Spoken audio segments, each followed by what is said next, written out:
घूंघट पार्ट 3। अब तक हमने देखा कि देविका की हालत बहुत नाजुक है, लेकिन घर के आदमी उसे डॉक्टर के पास नहीं जाने दे रहे हैं और जोगिंदर ने घर के मेन गेट पर बहुत बड़ा ताला लगा दिया है। लेकिन देविका की सास विमला पहली बार घूंघट उठाकर समाज के बनाए नियम का उल्लंघन करती है और देविका की जान बचाने की कोशिश में जुट जाती है। मैं भी देखती हूँ मेरी बहू को डॉक्टर के पास जाने से कौन रोकता है। देखो सचिन के बापू, दरवाजे की चाबी दे दो मुझे। तुम्हारा दिमाग ठिकाने पर है? पहले सर पर पल्लू रखो और अंदर जाओ। आज तक मैंने आपका हर गलत फैसला सर झुकाकर स्वीकार कर लिया, लेकिन आज मैं आपकी एक बात नहीं सुनूंगी। मुझे मेरी बहू की किसी भी कीमत पर जान बचानी है। मुझे चाबी दे दीजिए। पिताजी, माँ ठीक बोल रही है, चाबी दे दीजिए ना, नहीं तो देविका नहीं बचेगी। देविका मरती है तो मर जाए, लेकिन यह दरवाज़ा नहीं खुलेगा। तुम सारी औरतों को इस देविका नाम की बीमारी ने पागल कर दिया है और इस बीमारी का अच्छी तरह से इलाज करना आता है मुझे। वीना बेटी, सुजाता बहू, जाओ अंदर से देविका को लेकर आओ। विमला ये बोलकर अपने पति के हाथ से चाबी छीन लेती है। तभी महेंद्र विमला का हाथ पकड़कर चाबी विमला से छीन लेता है। भाभी, घर के मर्दों से टक्कर लेकर आप अच्छा नहीं कर रही हो। ये इस घर के संस्कार नहीं है। महेंद्र की बात सुनकर कम्मू अपने पति के हाथ से चाबी छीनकर कहती है, इस घर के संस्कार क्या है हम अच्छी तरह से जान गए हैं। आज इस घर का दरवाज़ा खुलकर रहेगा और देविका डॉक्टर के पास जाकर रहेगी।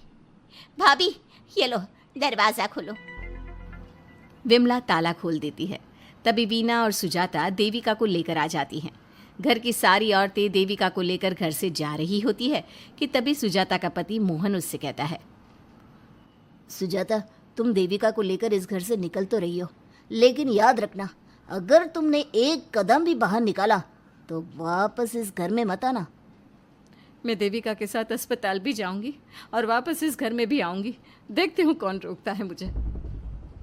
देखता हूँ कैसे इस घर के अंदर कदम रखती हो और कौन तुम्हारी मदद करता है।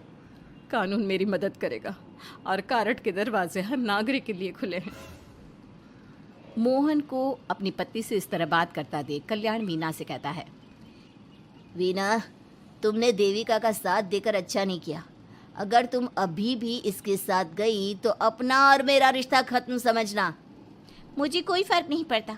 तुमने आज तक किया ही क्या है मेरे लिए। तुम खुद घर जमाई बनकर मेरे घर में रह रहे हो। कभी 100 रुपये की साड़ी दिलाई है मुझे? मेरे आने से पहले मेरा घर छोड़कर निकल जाना, समझे? ये बोलकर वीना और घर की सभी औरतें देविका को अपने साथ अस्पताल ले जाती है। वहाँ जाने के बाद डॉक्टर जल्दी से देविका का चेकअप करता है। चेकअप करने के बाद वो गुस्से से कहता है, ये क्या किया है तुमने? क्या हुआ डॉक्टर साहब? आपकी बहू की इतनी ज़्यादा हालत ख़राब है और उन्हें चोट भी लगी है, फिर भी आपने उन्हें हॉस्पिटल लाने में इतना लेट कर दिया। आपको 3 दिन पहले ही इन्हें हॉस्पिटल में एडमिट करवाना चाहिए था। हमसे गलती हो गई डॉक्टर साहब, लेकिन आप जल्दी कुछ करिए। हमारी बहू और उसके बच्चे को बचा लीजिए। देखिए, अभी कुछ भी कह पाना मुश्किल है। हम माँ और बच्चे में से किसी एक को ही बचा सकते हैं। आप सोच लो किसे बचाना है। डॉक्टर साहब, आप देविका को बचाइए, उससे कुछ नहीं होना चाहिए। देखिए, हमें देविका का ऑपरेशन करना पड़ेगा। आप इनके पति को बुलाइए, हमें कुछ पेपर पर साइन करवाने हैं। डॉक्टर की बात सुनकर सभी औरतें सोच में पड़ जाती हैं। तभी वीना कहती है, डॉक्टर साहब, इनके पति नहीं आ सकते। ये इनकी सास है विमला देवी, आप इनसे साइन करवा लीजिए। लेकिन पेशेंट की हालत इतनी नाजुक है, इनके पति है कहाँ? वो अपने आदमी होने का धर्म निभा रहा है। पति धर्म के बारे में उसे कुछ नहीं पता। डॉक्टर साहब, वो नहीं आएगा। क्या क्या करना है आप मुझे बताइए। थोड़ी देर बाद डॉक्टर देविका का ऑपरेशन शुरू कर देते हैं। जब वो ऑपरेशन थिएटर से बाहर आते हैं तो कहते हैं, आप लोगों की किस्मत अच्छी है, देविका भी सुरक्षित है और उसका बच्चा भी। डॉक्टर, बेटा हुआ है या बेटी? बेटा हुआ है। सब लोग बहुत खुश होते हैं।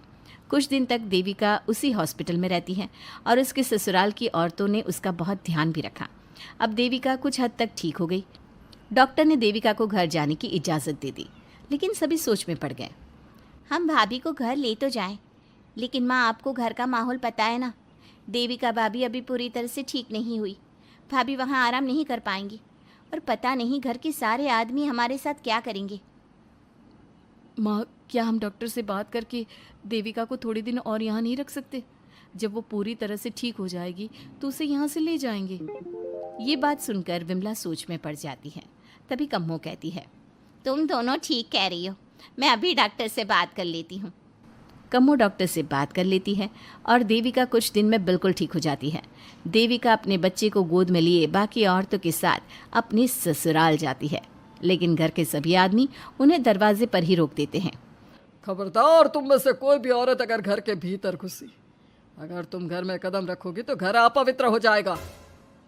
घर हमारे कदम रखने से अपवित्र नहीं होगा, बल्कि आपकी गंदी सोच की वजह से घर क्या, अरे पूरा समाज अपवित्र हो रहा है। सुजाता, मैंने मना किया था ना घर से बाहर जाने के लिए। अब एक काम कर, जैसे यहाँ आई है वैसे ही यहाँ से सीधा अपने मायके लौट जा। क्यों जी, क्यों चली जाऊँ मैं अपने मायके? मैं जब तक चाहूँ यहाँ रह सकती हूँ। अगर आपने मुझे इस घर में आने से रोका तो मैं आपकी पुलिस में शिकायत कर दूंगी। वीना, इन सब की तरह तुम्हारा भी दिमाग खराब हो गया है। अब मैं तुम्हें बिल्कुल बर्दाश्त नहीं करूँगा। तुम्हें ऐसी सज़ा दूंगा कि तुम याद रखोगी। सजा बाद में देना, पहले मेरे घर से बाहर निकलो। खुद पूरी जिंदगी में एक घर नहीं खरीद पाए और मुझे सबक सिखाने की बात बोल रहे हो। देखो वीना, तुम इस घर की बेटी ज़रूर हो, लेकिन कल्याण इस घर में ही रहेगा। उसने बहुत कुछ किया है इस घर के लिए, लेकिन तुम अब यहाँ नहीं रह सकती। क्यों नहीं रह सकती? इस घर पर मेरा उतना ही हक है जितना सचिन का। देश के कानून ने मुझे ये हक दिया है। अगर मैं चाहूँ तो कोर्ट का सहारा लेकर इस जायदाद का आधा हिस्सा ले सकती हूँ। और हाँ कल्याण, तुमसे तलाक भी ले सकती हूँ। वीना, देविका के साथ रह रहकर तुम्हारा दिमाग भी खराब हो गया है। और कम्मो, मैंने तुमसे कितना मना किया, घर से बाहर मत जाओ, देविका की मदद मत करो, लेकिन तुमने मेरी एक नहीं सुनी। अब तुम इस घर से और मेरी ज़िंदगी से चली जाओ। ये कदम उठाकर तुमने बिल्कुल अच्छा नहीं किया। ये कदम तो मुझे उस समय उठाना चाहिए था जब मैं माँ बनने वाली थी। आपके झूठे अहंकार और गलत नियमों की वजह से मैंने अपने दो बच्चे खो दिए। अगर उस समय मैं दाई अम्मा से इलाज ना कराती और हॉस्पिटल चली जाती तो सचिन के बराबर मेरे भी 2 बेटे होते। सभी पति इस बात पर अड़े हुए थे कि वो अपनी अपनी पत्नियों को घर के अंदर नहीं आने देंगे। देविका बहुत देर तक सबकी बातें सुनती रही। फिर उसने अपने पति से कहा, सचिन, तुम्हारे घर के आदमियों की बात तो मैंने सुन ली, अब तुम बताओ तुम्हारा क्या फैसला है? देविका, मुझे माफ़ कर दो, मैं तुम्हारे लिए कुछ नहीं कर सकता, मैं मजबूर हूँ। मुझे पता था सचिन, तुम्हारा यही जवाब होगा। मुझे अपने आप पर हैरानी है कि मैंने बिना रीढ़ की हड्डी वाले आदमी से प्यार ही क्यों किया, शादी क्यों की।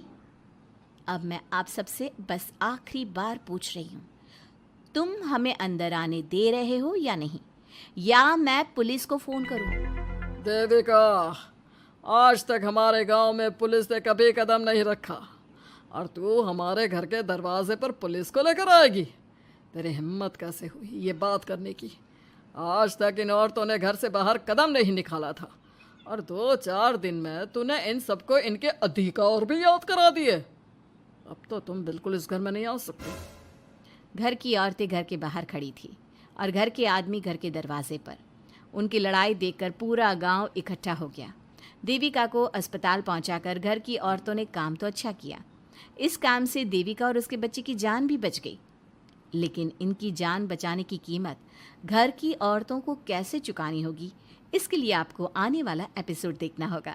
और हमारे प्यारे दर्शकों, हमें कमेंट करके ज़रूर बताइए कि देविका के साथ बाकी औरतों को क्या करना चाहिए। क्या उन्हें घर के अंदर जाने के लिए संघर्ष करना चाहिए या फिर वो घर छोड़कर चले जाना चाहिए?